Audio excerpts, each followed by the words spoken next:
আচ্ছা, আমাকে অনেকেই প্রশ্ন করেছেন। অ্যাকচুয়ালি এটা দুটো প্রশ্ন পেয়েছি যে স্যার এটা কীরকম হচ্ছে যে পশ্চিমবঙ্গের ব্যাংকগুলোতে এখন 20%ও বাঙালি নেই, 80%ই পাই বিহারি।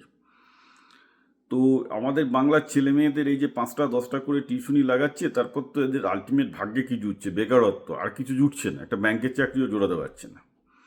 এইটা নিয়ে আপনি কিছু বলুন। আমি বললাম আমি কি বলবো, আমি তো জবে থেকে জীবন জীবিকা বলে এইটা করছি, এইসব বলছি। আমি তো বলেইছি যে বাঙালি 5টা 10টা টিউশনি পড়িয়ে ছেলেগুলোকে পাঁঠা তৈরি করছে। পাঁঠা এই জন্য তৈরি করছে যে একটা ছেলে বুদ্ধিমান হবে, কম্পিটিটিভ হবে, যখন তার ব্রেন আর হেলথটা মানে শরীরটা গ্রো করবে।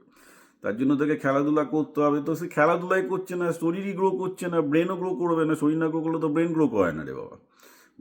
ব্রেন গ্রো করানো, আমি তো বারবার করে বলছি যে মাথাটা গ্রো করানোর জন্য যা যা দরকার, নেটওয়ার্কের ওয়্যারিংয়ের জন্য যা যা দরকার, হাজার হাজার আমি মানে এ নিয়ে ব্লগ লিখেছি, ভিডিও লিখেছি। আমার চ্যানেল বিপ্লব পাল ইউটিউব 2000-এ বারবার আছে, কীভাবে ফোকাস বৃদ্ধি করতে পারে, কীভাবে বেটার লার্নার হতে পারে। কিন্তু সব কিছুর ফার্স্ট জিনিস হচ্ছে আগে ভাই 1-2 ঘন্টা শরীরচর্চা করতে হবে এবং ঠিকঠাক খেতে হবে এবং ঠিকঠাক ঘুমাতে হবে। এগুলো হচ্ছে ফান্ডামেন্টাল।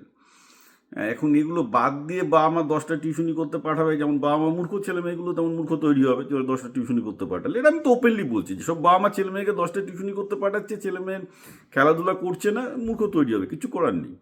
কারণ সেই গ্রোথ হরমোনগুলোই তো পাচ্ছে না। গ্রোথ হরমোনগুলোর মধ্যে তো ব্রেনেরও গ্রোথ হরমোন থাকে, রাইট? তো আমি দেখুন, আমার নিজের অভিজ্ঞতা হচ্ছে খুব তিক্তকর। আমি লাস্ট কয়েক বছর বাঙালি ছেলে মেয়েদের সাথে ইন্টারাক্ট করে বুঝেছি এখান থেকে শুধু গাধা তৈরি হচ্ছে।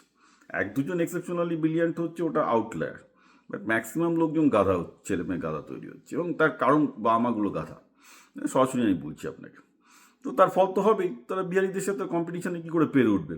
বিহারিগুলোর এক একটা বাবার 4-5টা ছেলে মেয়েকে দেখতে পায় না, অতএব অতগুলো টিউশনি দেওয়ার ক্ষমতা নেই।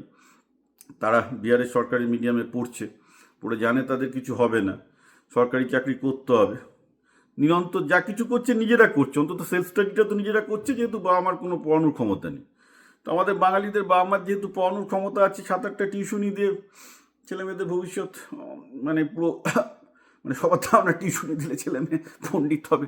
এই যে ভুল ধারণাটা হচ্ছে বাঙালিদের মধ্যে যতদিন থাকবে, আপনি বাঙালি ছেলে মেয়েদের কম্পিটিশানে কী করে আনবেন? শুধু ব্যাংক বলে কেন, আপনি মেডিকেলের নিটের রেজাল্টই দেখুন, যেই মেন্সের রেজাল্টই দেখুন, যেই অ্যাডভান্সের রেজাল্ট দেখুন, বাঙালির অবস্থা খুবই খারাপ। সব জায়গাতেই বাঙালির অবস্থা খারাপ।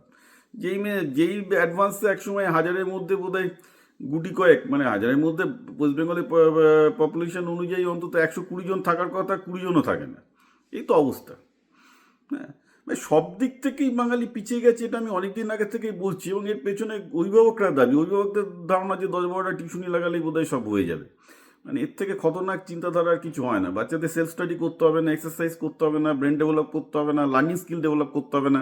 10খানা মাস্টারমশাই দিলে তার ছেলে তৈরি হয়ে যাবে। তার ছেলে বোকাপাটা বেকার ছেলে তৈরি হবে, আর কী হবে? তো বাংলায় যে বেকার তৈরি করার কারখানা হচ্ছে, হোক, আমিও কিছু বলছি না।